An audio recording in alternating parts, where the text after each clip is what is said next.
And if you could tell us a little bit about yourself, how was it like growing up, and what inspired you to pursue your research, your focus? Hi, first of all, I would like to thank Dr. Vanessa Falcon Horta for this invitation to be here with you. I'm sorry I'm not in person. I have my ankle injured, so I was planning on going to IB, but I couldn't tonight.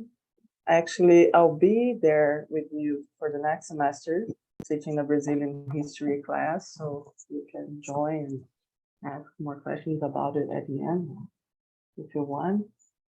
And well, you had my brief academic presentation, which is always striking to me because sometimes I'm doing things that are not like, especially my areas of expertise. Right now, oh, well, not right now, but since 2019, I've been a member of the Brazilian board for the Brazilian Association of Anthropology, and I was a director for the northern region of Brazil. So we advocate a lot in terms of the indigenous people's rights, and it was the first time to really have a committee at this scientific organization that in Brazil is the most important one when it comes to social sciences. It was founded in 1955, and it's the oldest one. And so I began to work more with indigenous people ever since. I did my postdoctoral research in Portugal in 2019, just before the pandemic. So I could go there and be active in research. And it was also during the same time that they were having one of the journeys that they went to the European Parliament and some other European stakeholders to advocate in terms of the indigenous rights. So this is not like in this brief presentation, but this is something that I've been doing for the last years. But if I can explain a little bit about myself, I began as an undergraduate student, both in social sciences and law, because in Brazil we can do those majors at the same time. Actually, they were not majors. I was doing two different universities at the same time. So I was doing the mornings and afternoons social sciences at one university, a public one, and in the nights a private one, law school. But I began to understand that maybe law school was, the knowledge was very important, it still is, of course, but the environment didn't engage me as much. I tried to create a human rights committee there, but we went to one of the World Social Forum, which was in Porto Alegre, Rio Grande do Sul in 2007. No, 2005, yeah, 2005. We could do that. We could do begin some work like more active or not so academic work, but well, it was not for me. So I began to do scientific initiation. We have this program in Brazil, it's called scientific initiation, and it means that you're an undergraduate student and have a scholarship with a supervisor to develop a research. So I was, I acknowledge that one of the professors he had, a research on rural settlements, and this was an area that was particularly close to me. My family I'm from Rio de Janeiro. I'm from Brazil, Rio. But actually, I'm not from Rio capital. I'm from the state of Rio. So from the area that is dominated by the sugarcane plantation, everything like that. And my family, my mother's side of my family, they own quite a bit of the land, as I can speak in this municipality. So it was good to understand that the claims of land were genuine and how they began to appear and how the social movements for land were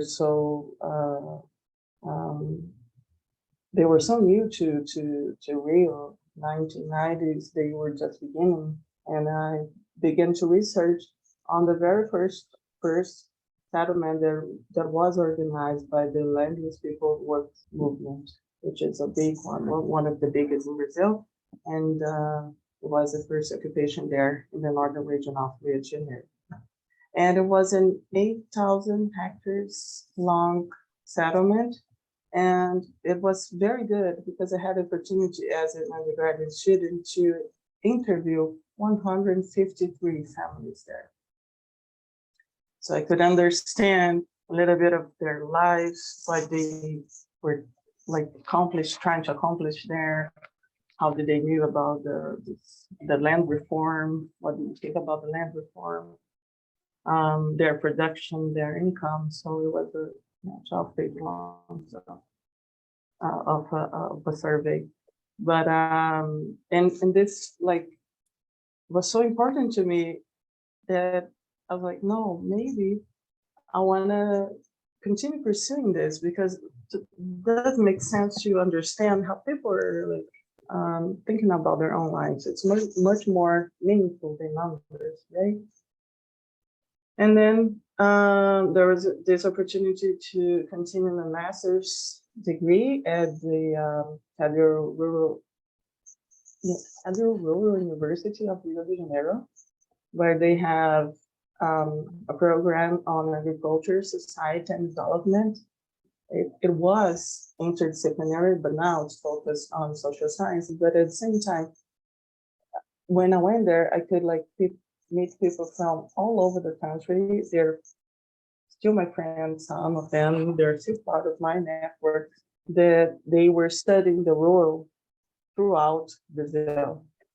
And it was very interesting the 2 years that I was there, and I had like I deepened my understanding of I stuck with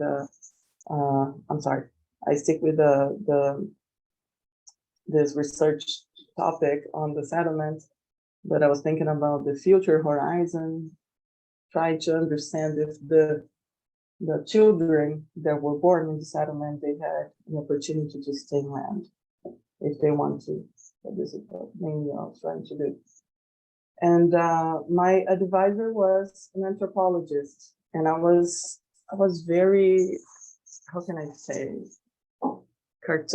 Cartesian, very like squared up until then.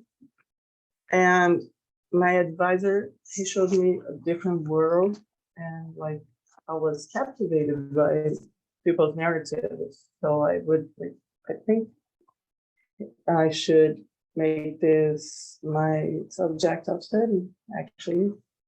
So then I did. I applied for a PhD at the National Museum, and which is the social anthropology program at Federal University of Rio de Janeiro.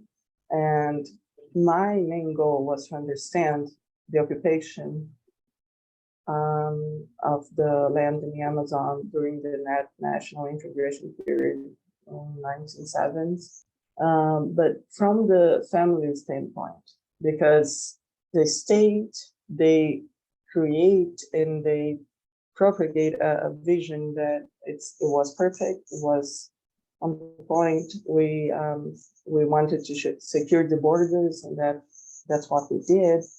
But in terms of the family, they had a lot of suffering, and they also they went to the Amazon without knowing about the climate, without having the list of infrastructure. So those are things. So to like not say so much, I was thinking about myself as a sociologist up until the master's degree, and then I tried to like understand more about anthropology, and that fell in love with anthropology I've received throughout my doctor years. And the National Museum in Brazil, the social anthropology program is one of the best in Latin America. So I had the opportunity to talk to one of the best anthropologists, in Brazil, some even in Latin America, some French anthropologists. So I was very fortunate to have this kind of a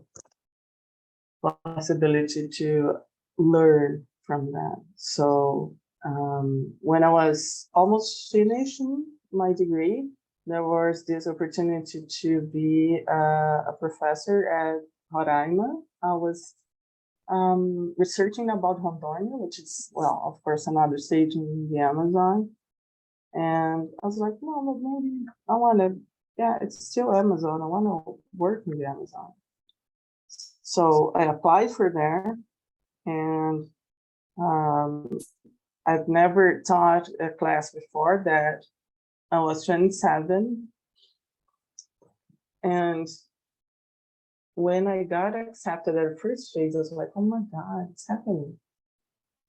Because we have the first phase, it's like a rating test. And the second one is you have to give a class, like a lecture for a board of professors. And at the second phase, I got the best score out of the 3 people they were running. I was like, oh my God, I mean, it must have been something, I mean, I guess.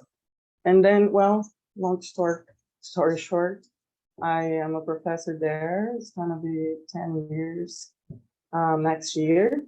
And I'm very happy to be to have this opportunity of the interchanging and learning from you and here in San Diego or in Calexico or in SDSU through this program of the Center for Brazilian Studies, which I am being liberal fellow fellow scholar. That's, well, I'm sorry if I talk too much. If you ask me this is like, I'm sorry, I cannot see you guys, so maybe. Oh, yeah. I'm And talking too much. I'll see if I can do a workaround with my laptop to see if we can see the class. I'll do that. Mhm. But how many of you are 27 maybe, or in your 20s or late 20s? Okay. How can you imagine teaching a class? Have any of you taught a class? Yeah, taught a class. In 10 years, you might end up being a professor in that university. Actually, it's what I want. Okay, we're gonna have to talk. And that is Manuela's experience. Before we transition on to Manuela's presentation, any questions that you have for her as of now?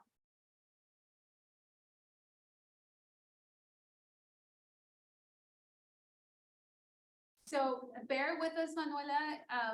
It is a late class, and our students are multi-talented. They balance not just class, but work and family and crossing borders. They're amazing, but it is late.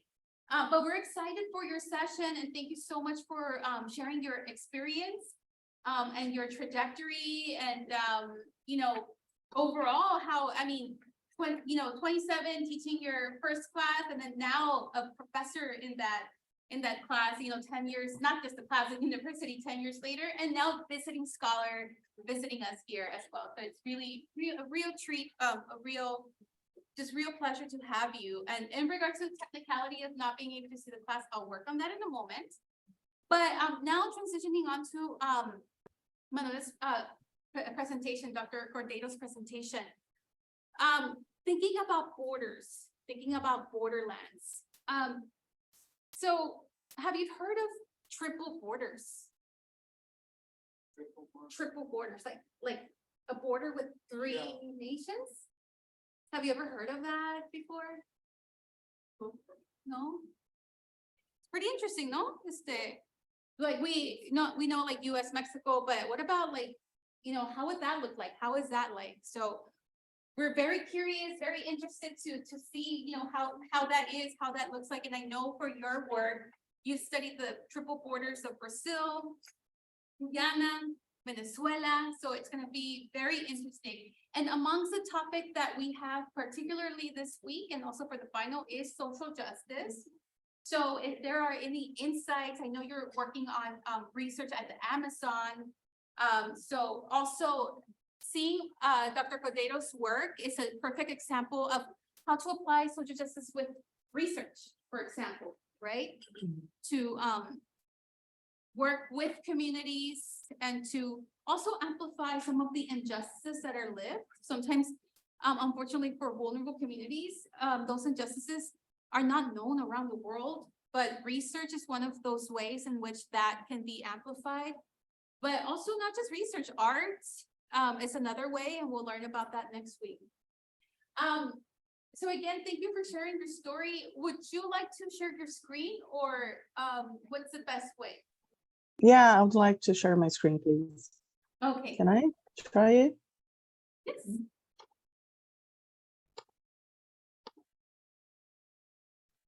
Can't you see? Can you see it? Yes, we can see it. Oh, okay. So I'm gonna jump into the what Dr. Falcon Horta was saying. We have in Brazil, we have 9 triple frontiers. So this is very can you I don't think there's in my screen at the point that I'm showing about. Yeah, we can see your presentation, your PowerPoint. Right now you're in complex and borders, movements of people at the triple frontier. Oh, this is, yeah, this happens. I don't know why. Let me see. And right Well, now I'm trying to show this map. Yeah, we can see it well. Okay. So we have 9 triple frontiers in Brazil. We have 6 in the north and 3 in the south. So Brazil, as we know, is a huge country, and most of the triple frontiers, as we can see, they're located along the Amazon region. And I've done some research on this one, and I want to talk to you tonight about this one. This is the Venezuela, Guyana, and Brazil frontier. So this is what I'm trying to talk to you. But first of all, I want to maybe I'll have to do like this because I don't know what. Okay. So just to start, I cannot like begin to think about borders without telling what we're thinking about borders as a concept. I'm sure that you like are doing this with Dr. Horta better than I can do in 5 minutes. But what comes to my mind is that we can think about national borders, of course, and this is what we're talking about, the triple frontier. So triple border, we say triple frontier in Brazil, it's like, we say tripla fronteira. So sometimes I'm going from Portuguese to English very quickly, and I lose a little bit of the terms. So if we're talking about national borders, what artificial or natural borders are? This is something that I always try to think myself. what do you think? How could you define natural or artificial borders? If you can talk to me. Yeah, so what are some artificial and some natural borders that you've seen just along the borderlands? What is our region most known for? Wall Yes, the wall, pero también el calor, ¿no? Y el desierto, or the river. right? Those are some natural borders.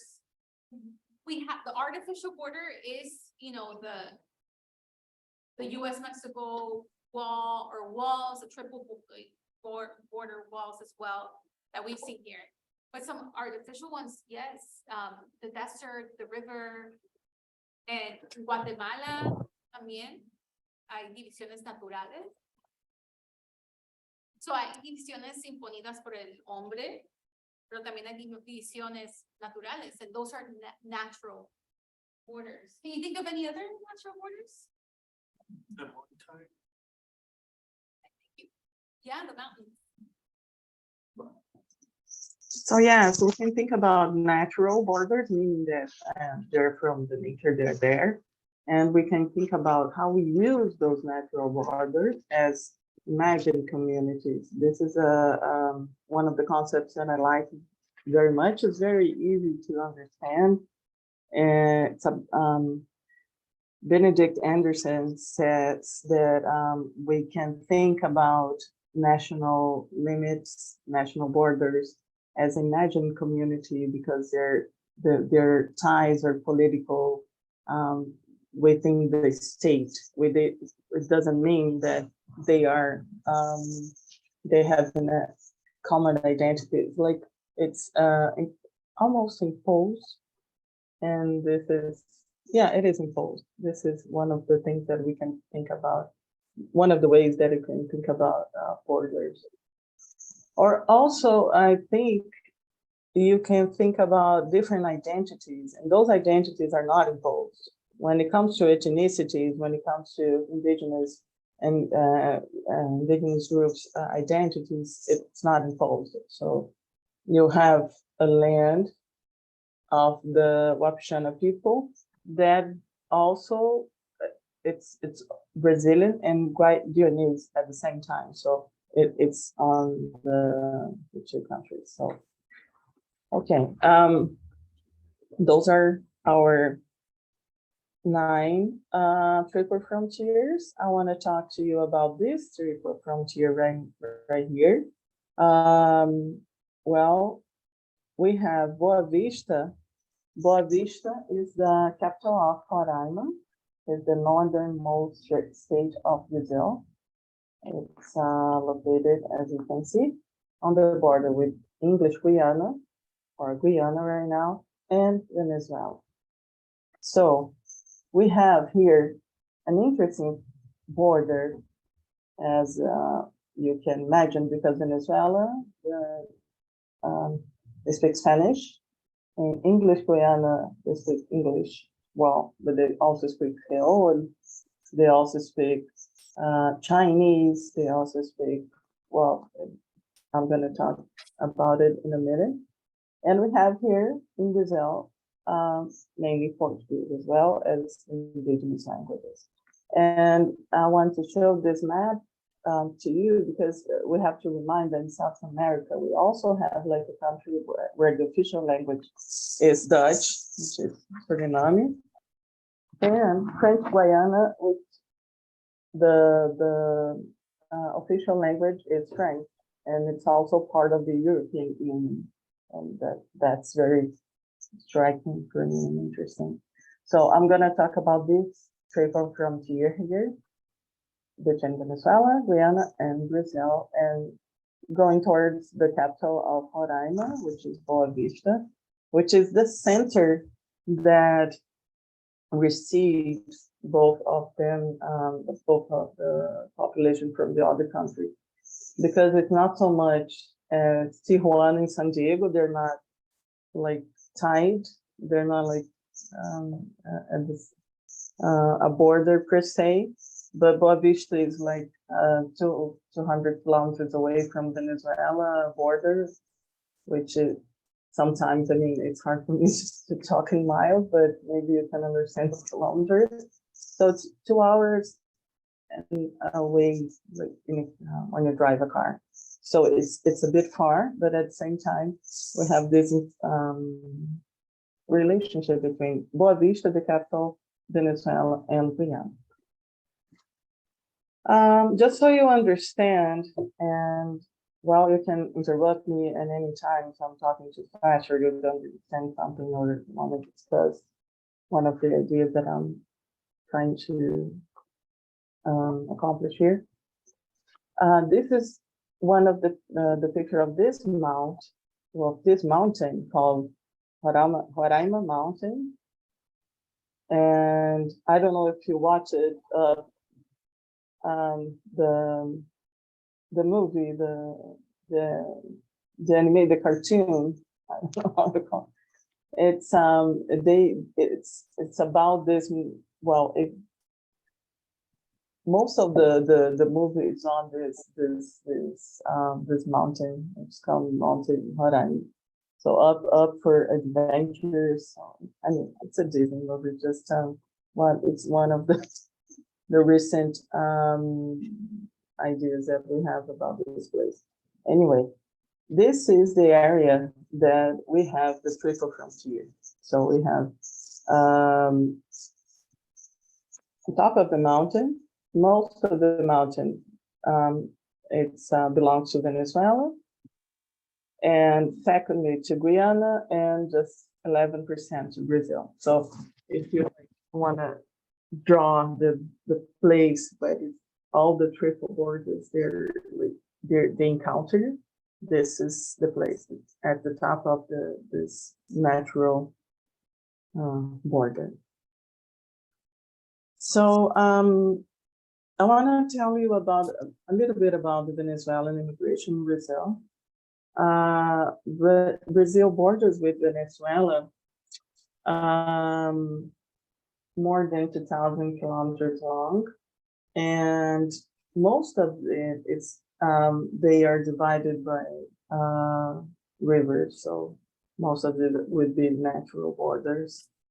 And between 2015 and May of 2019, Brazil registered more than 178,000 refugee and temporary residence applications. So this is a kind of migration that for now, we can begin to understand that's very different from the border, the Mexican and the United States border, because we're talking about refugees, not migrants. So this is another status, right? So to accommodate part of this population, because we had like a recent, not a recent, but yeah, before 2019, there are massive flow of people going to Brazil. To accommodate part of this population, 11 official shelters have been created in the capital, Boa Vista, and 2 in Pacaraima, which is the Brazilian side of the border.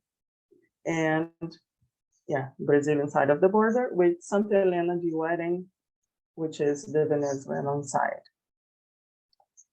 So the 11 shelters, they are run by the armed forces and also by the UN Refugee Agency, but more than 6,000 people live there, and most of them are children and adolescents. And it is estimated that almost 2,000 Venezuelans live in Boa Vista, which is these are numbers from 2019. Right now, it's almost 40,000 Venezuelans living in Boa Vista, which would be 10% of the population of the capital. So the presence is very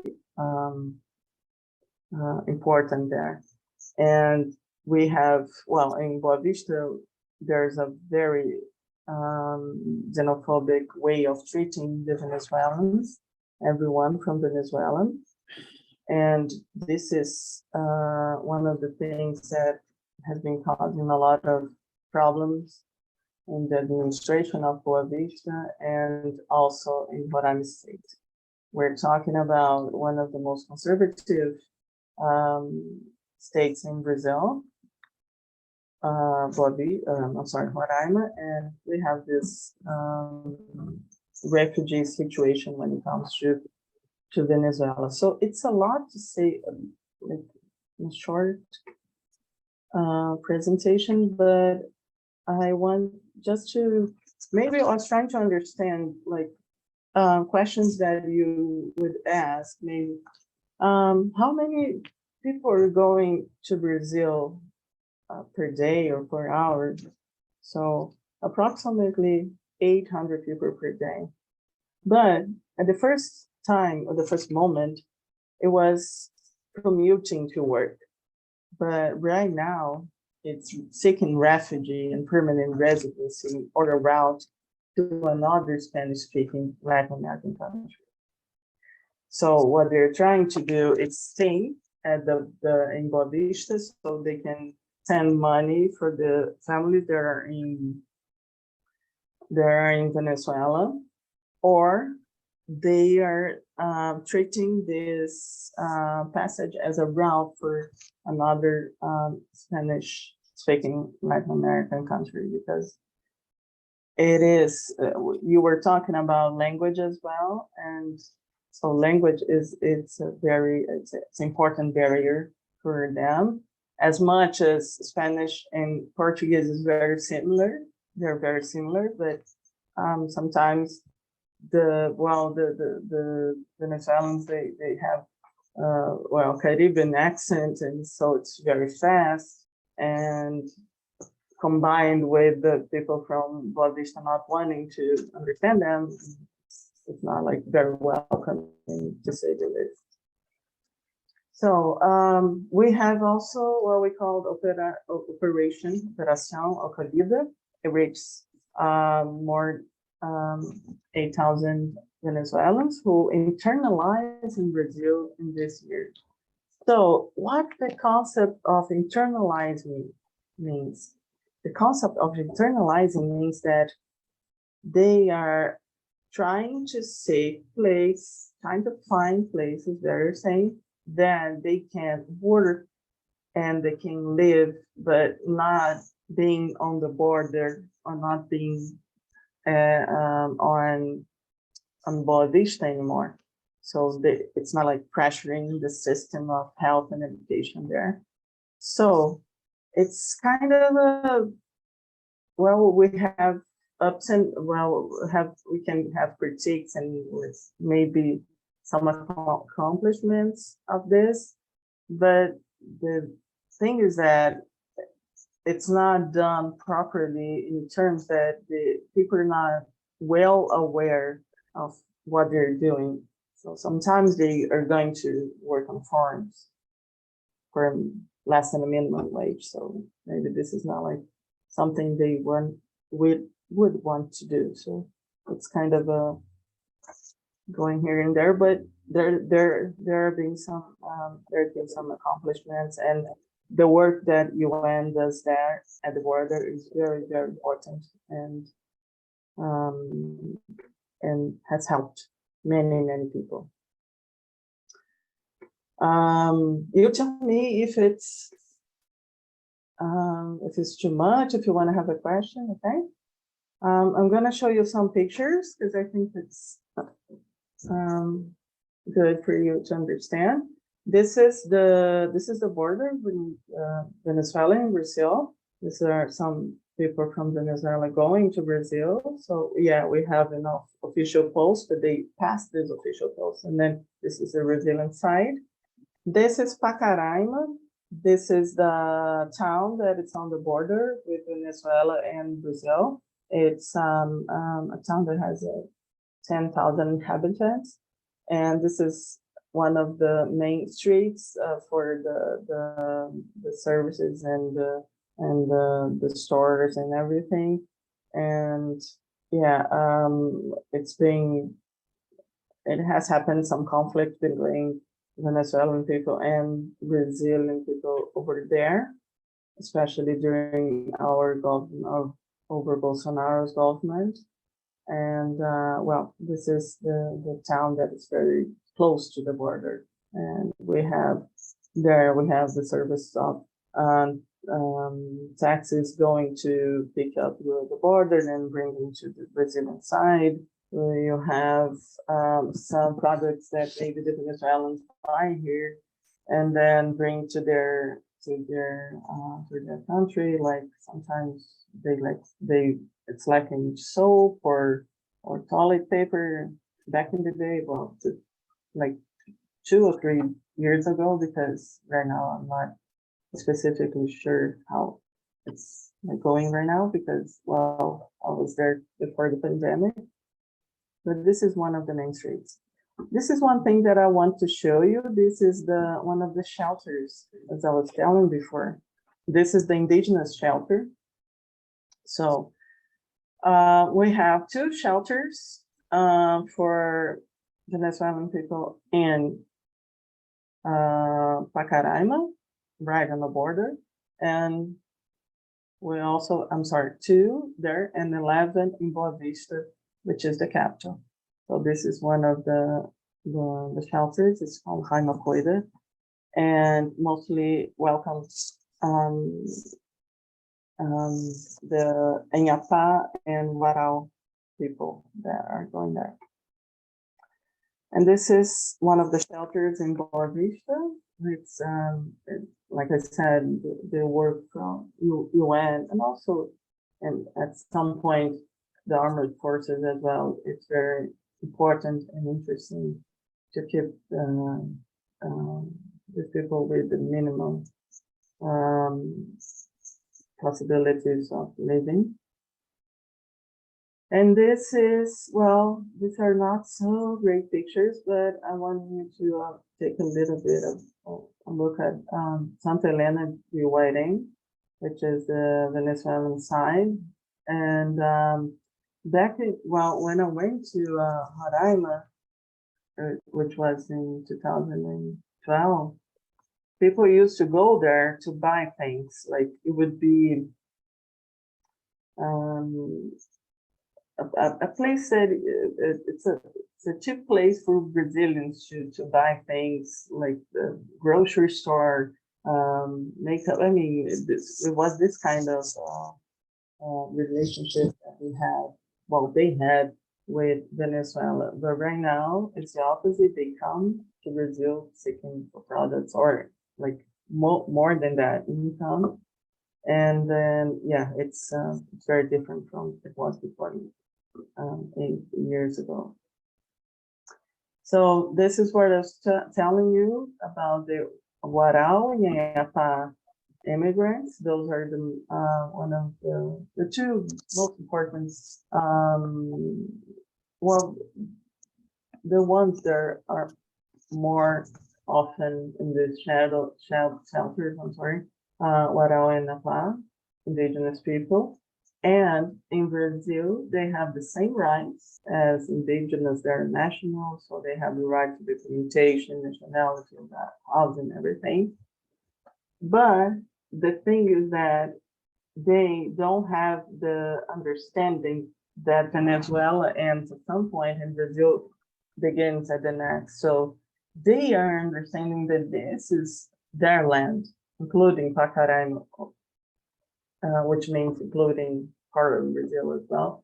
So they remain in the dilemma of applying for refugee and maintaining this movement that they can do between the communities on the rivers, which are Orinoco, Catrimani, or being at the shelters offered by the Brazilian federal government, which as much as they are very important and they're, well, trying to give some infrastructure, sometimes they lack a little bit of care with their identity and their way of being. So Um, to tell one of the examples, 2 years ago, maybe, um, there is always a curfew at those shelters. So one of the indigenous um, people that were there, or a group, they went out in the town, and then they came after hours, and then they were also a little bit drunk. This is a problem that happens when they have this kind of interaction with the town, and they were not allowed in. So we can understand that. So how is the country gonna manage this? How is the shelter gonna manage this? Is this Venezuelan responsibility is Brazilian, so it's like we have all this kind of questions. So this is what I would call institutional racism, because they are much more in the former indigenous person than the immigrant indigenous person. So, but yeah, Vanessa, do you want to say something? I was gonna add. Sorry, I didn't want to interrupt. I was just gonna say we have just a couple more minutes before we open up the floor for questions. Okay. So, do I have like 5 minutes? Just real quick. Yes, absolutely. We can take 5 minutes and then we can transition on to questions. Okay, this I could discuss at another time. Just want to present you a little bit about English Guyana immigration. So it's very different from Venezuela. It's not a border that has so much movement, flow of people, and which are the groups that migrate? Informal market workers, mostly Guyanese who settle in Boa Vista and in Bonfim, which is the Brazilian side. The middleman, most of them are regional Brazilians, and the indigenous people, Wapixana and Macuxi. So it was an important border back in the day, but right now it's not that important anymore.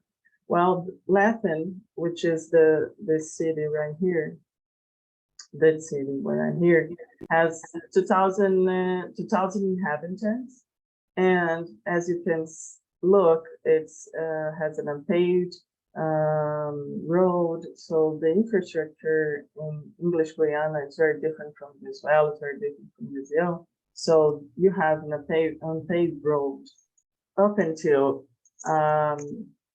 Georgetown, which is the capital of English Guyana. So mainly what we have here, we have stores, we have supermarkets, we have a massive presence of Chinese migration. Like I would understand that's it's not so important as Mexicali, but it is present there. And we also have an important presence of Indian people, because it was a British colony. But this area was a British colony up until 61, 62. So it's the kind of things, or the cultures that we have, they're very different, and we never thought and that we'd have this in South America. So there was, just to finish, one of my students, she conducted research. She is an indigenous woman from the Macuxi group, and her mother is from Guyana. And she observed that when she was talking to indigenous women from Wapixana and Macuxi group, that even when they go to Boa Vista to work at families' houses to be housekeepers, they speak with themselves, not in English, but maintaining their languages. And once they're in the city, the first barrier that appears is the language. And also after that, the diet habits, which are very different from the white people. and they're being negotiated little by little. This, I think, intersects with the intersectionality that you're telling before about the borders. We face in the border, we face language barriers, we face race, we face ethnicity, we face gender, and this, and also the kind of the type of the borders that we're dealing with. Maybe right now this is a very with Guyana, it's a very, it could coexist very easily, but with Venezuela, maybe there's a political playing, and I wouldn't quite know how to classify that. But anyhow, I'm sorry for talking too much, but I'm willing to answer questions and talk to you more. No, absolutely. Thank you so much for your presentation and insights. I would love to reflect on a few topics, but before I ask any questions, we want to open up the questions to the class. So any questions that you have? Well, there's a significant parallel between the borderlands in Brazil and the borderlands here. But what at least, I've seen them like a no man's land where people and refugees come seeking for a new life or a new start or a chance to have a better life. But how we can improve like the life in the borderlands? Because I think there's a lot we could improve for the refugees or the outsiders. I'm sorry, could you repeat the last part of the question? How could we improve the borderlands for those who are coming from the outside? How could we improve? As someone that have been studying like the borderlands there and seeing the borderlands here, what are the points that you think that we could improve?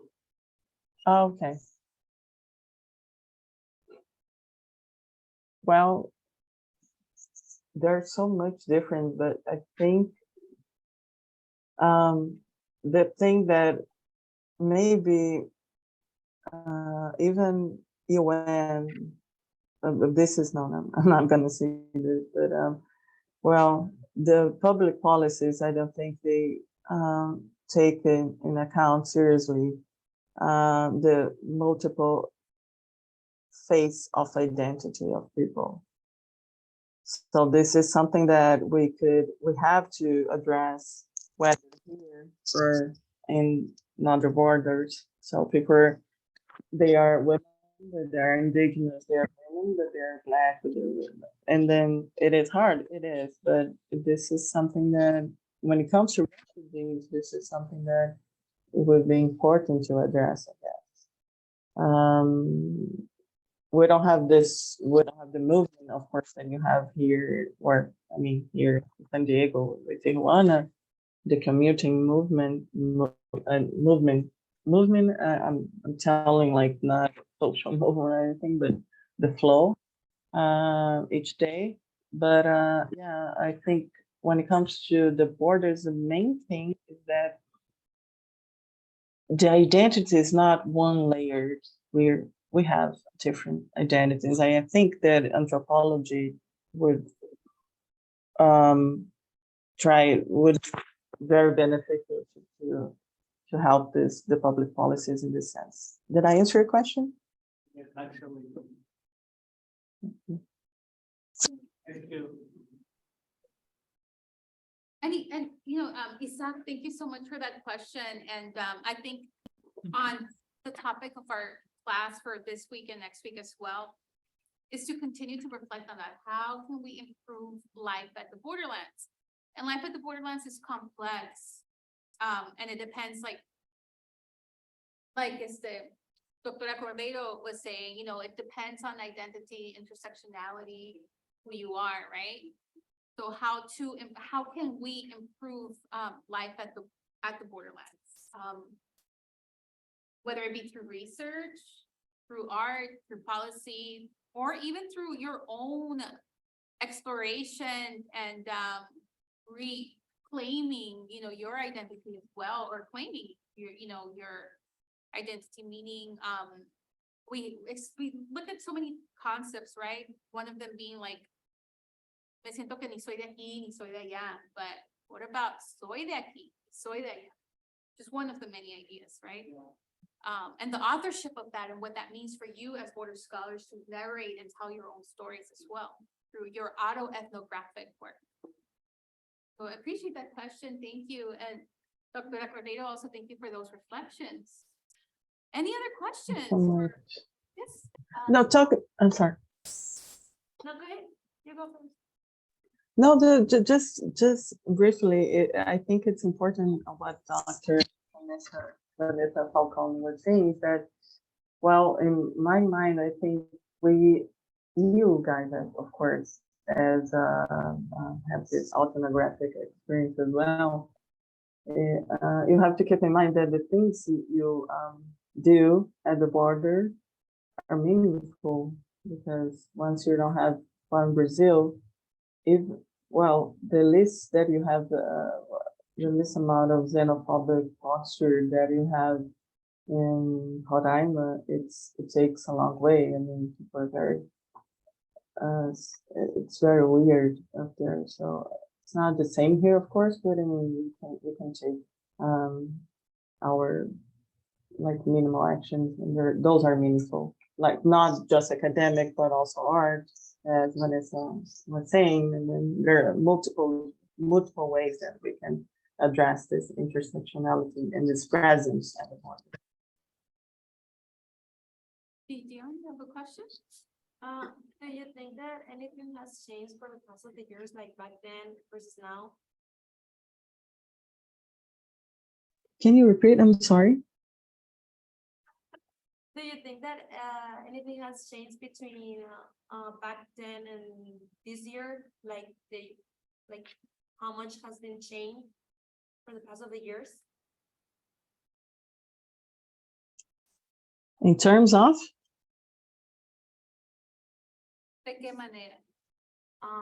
Like the law enforcement, like between the borderlines. Oh, but from when?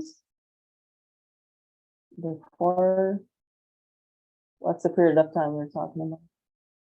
Like between 10 years later. Mm-hmm. Well, I wouldn't know how to say about the Guyana and Brazilian border, but the Venezuelan and the Brazilian border was so much different. When Chavez was in command, we didn't have a problem at all with refugees and political. Well, I mean, we didn't have refugees. We didn't have this many of migrants, but when it comes to humanitarian causes, we didn't have quite at all.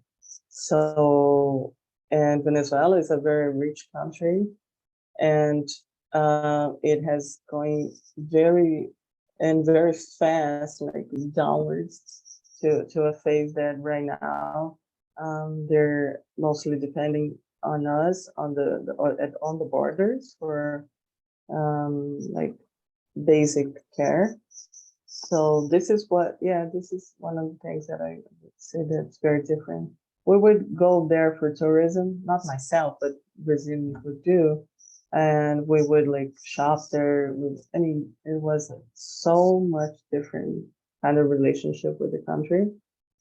And I could even say that we're mostly, I don't know, probably at the same standpoint when it comes to this imagined community and political force. But right now, for the Brazilians, the Venezuelans they mean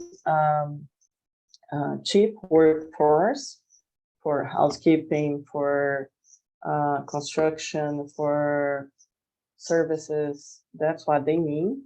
And also for some women, it means also they relate her to relate them, I'm sorry, to prostitutes.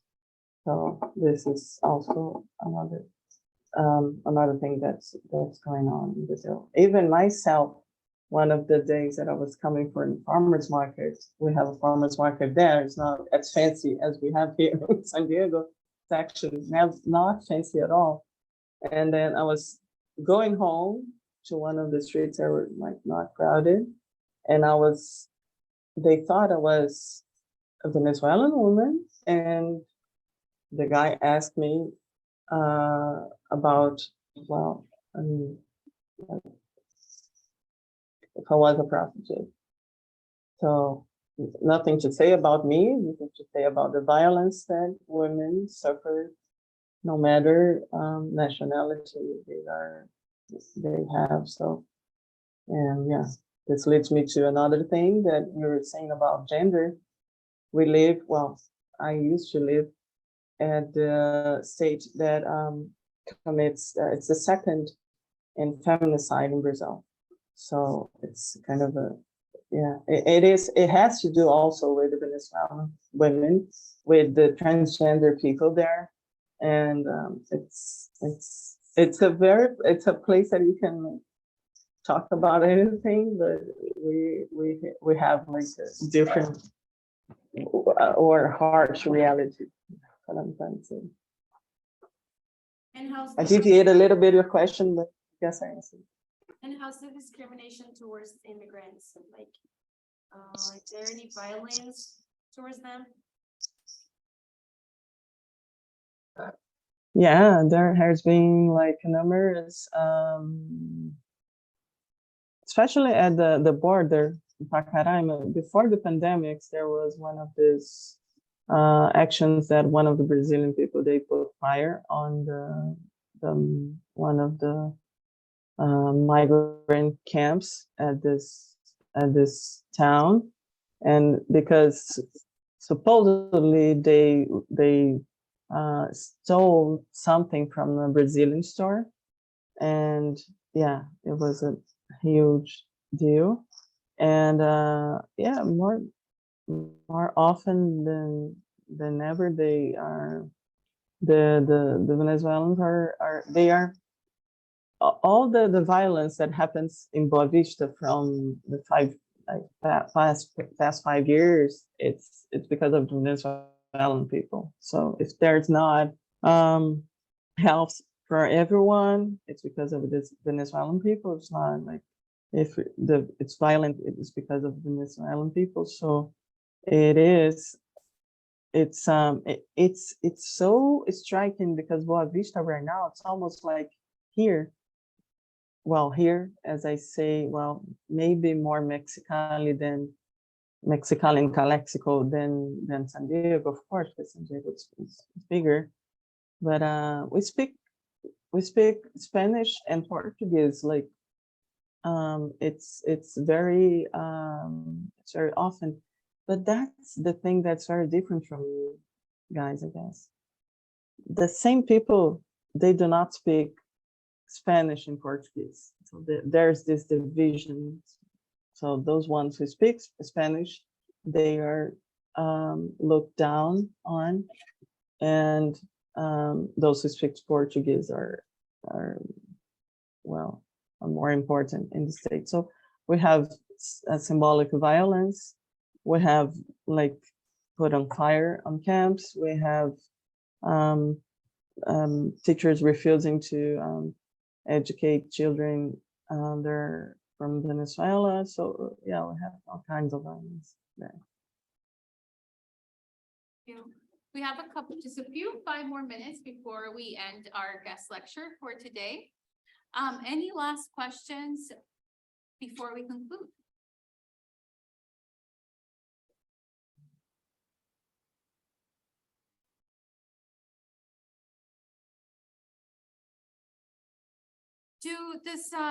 Can you talk a little bit about Portoño?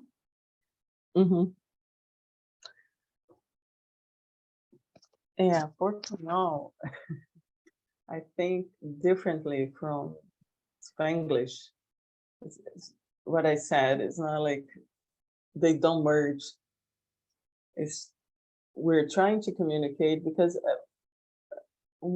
well, this is from my point of view. Maybe I'm not well, not like the best person to say about language, but from my point of view with the research that I've done, it's that Portuñol is a way that we can try to communicate with people from all Latin America because we're like um, we're very proud that we're the biggest country. So Brazilians tend to isolate themselves a little bit, well, a lot from Latin America. So this is just a way of understanding, but at the same time, not like in a horizontal way. So it's not like we're fluent in both languages or we're trying to be fluent in both languages. It's just that we're trying to understand, but keeping with this domination, I think. And well, at least for the Venezuelans, it's harder, I guess, to speak the Portuñol or this Portuñol because it's well, I think it's a Caribbean with the influence of the Caribbean, it's very fast and it's like has a lot of different ways of thinking and but it marks. This is what I was trying to say. It has a hierarchy.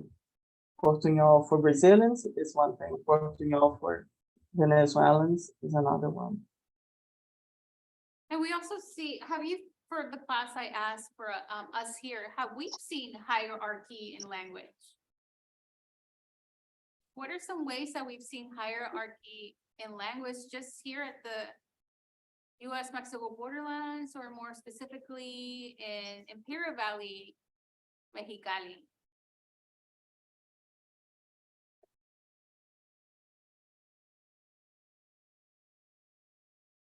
I'll let you guys, but it's more apparent in academia.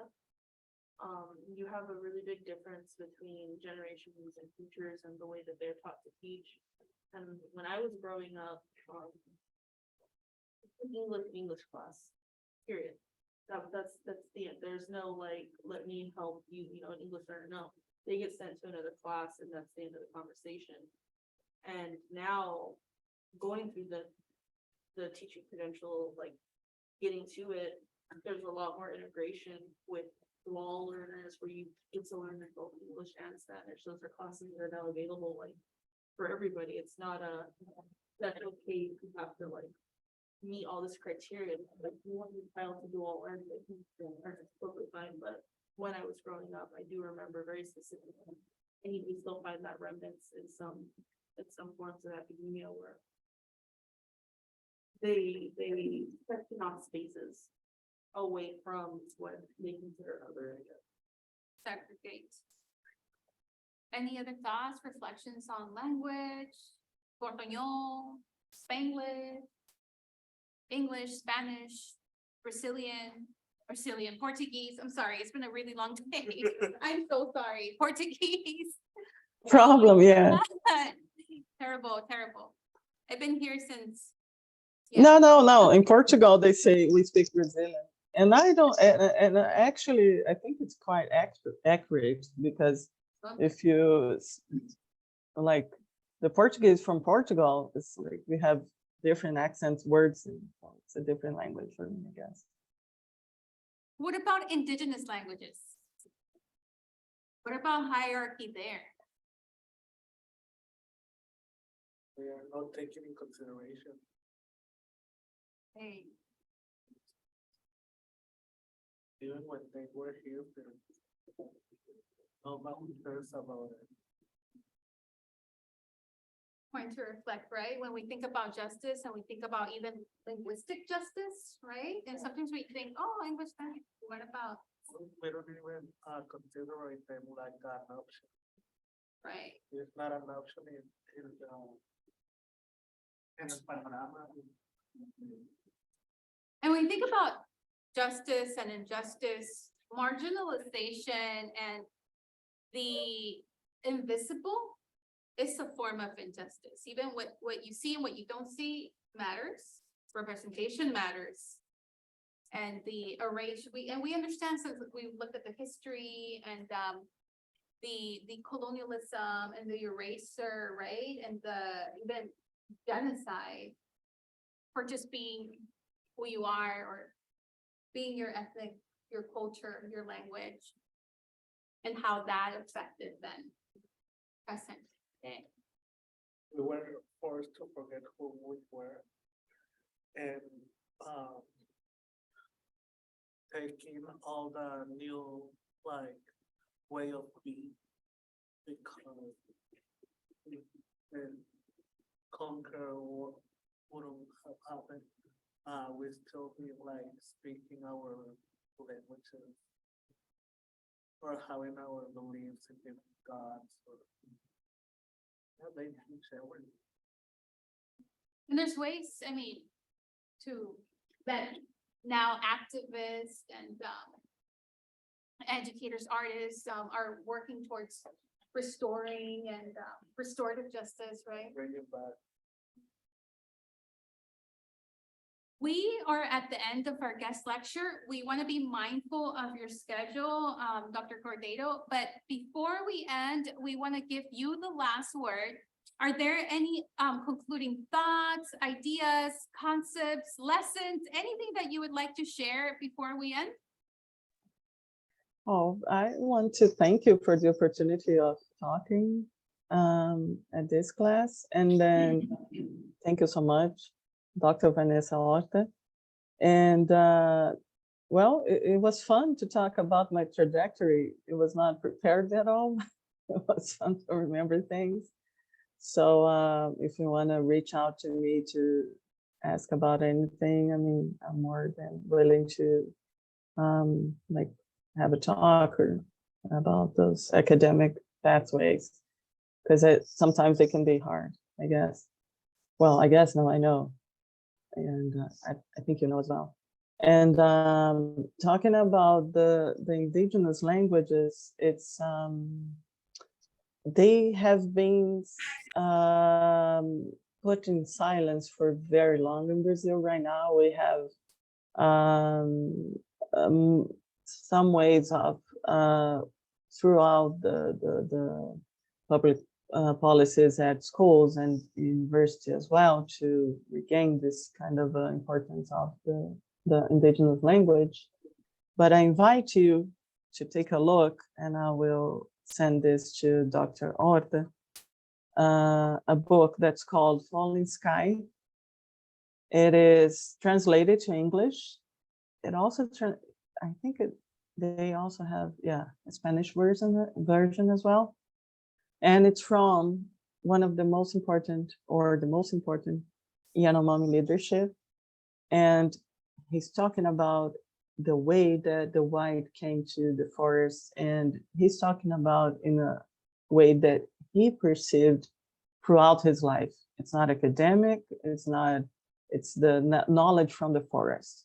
So this is why it's falling sky, because the sky will fall if the forest is not attended as the way it should be when it was with the ancestors, with the spirits. But I mean, it's a wonderful story. I can send that to you. And what does that have to do with language? Even though it's not written in Yanomami, this was the message that he wanted to show the world in various languages. And even though it's not in Yanomami, you can understand that the structure of language is so much different, and it doesn't have this direct order that we have to have in academia and everything. So it's interesting to know that other knowledge are possible, and they're as important as scientific knowledge. So that's it. I mean, thank you so much, and you can reach me out. And thank you so much, Vanessa. I wish I could be there with you, but next semester I'll be there. Absolutely, and thank you for these concluding thoughts. I think it transitions very well for our transborder capital as well, and the scholarship that our our students bring to the academia as borderlanders as well. So thank you, thank you. We want to wish you a great rest of your day or night, and we appreciate your time here. We are gonna transition on now just for the class. I'm gonna have some housekeeping items that we're gonna go over, but thank you, and you have a great rest of your day. Thank Bye. you so much. Bye-bye. Thank you. Bye. Bye.